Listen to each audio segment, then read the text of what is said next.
woman can relate to hair stories, going through how a different hairstyle makes us feel. For you, was there a moment where hair was transformative? So many moments when hair is it's always transformative. But I was thinking about the first time I went blonde, and I have this really intense relationship to blonde hair, particularly because I've read my Bell Hooks. Bell Hooks is a Black feminist writer. I don't know. I love Bell Hooks, no caps. Yeah, exactly. And Belle is very critical of blonde hair on Black folks, and she's very critical of sort of Black folks embracing sort of what she would call white supremacist beauty standards. So I have this very intense relationship to blonde hair.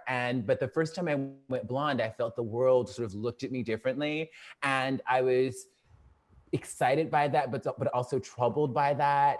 And it's just really complicated. And then I over the years, I just like the way I look blonde. And I think there's something that's, it softens me, and I love it. And so it's intense, but like the first time I went blonde, it was definitely transformative and really complicated as a Black woman. Do you ever think there's a time to change yourself, to get ahead, to get in the room, or to advance yourself?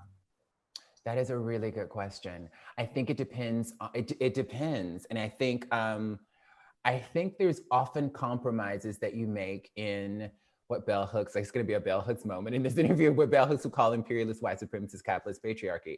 There are choices that we make, and there are consequences to our choices. So I think that if we choose to change ourselves or to adapt or shapeshift, that there are consequences to that. And the consequences, I think, for our main character, Anna, in this film are pretty horrific when she takes that choice.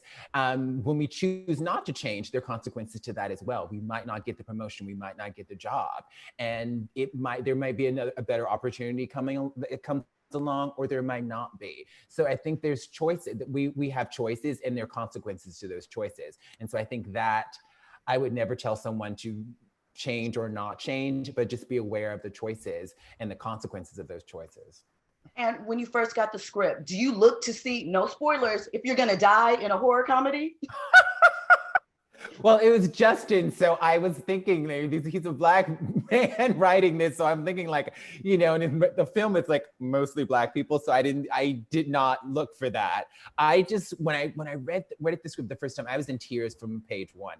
I bawled my eyes out from the very first scene, and read it in, I think I read it in about 90 minutes and was just blown away by it. And then I had to reread it because there was just so much depth and such intelligence to it. And I was just I have to do this. And I just feel so blessed to get to work with such a brilliant auteur, with such a brilliant filmmaker who's making work that is so relevant to this moment, to this time. It's a period piece, but it is really, in 2020, we need to be having conversations about race that are truly transformative, that go beyond basic anything. And Justin is giving us that with this film.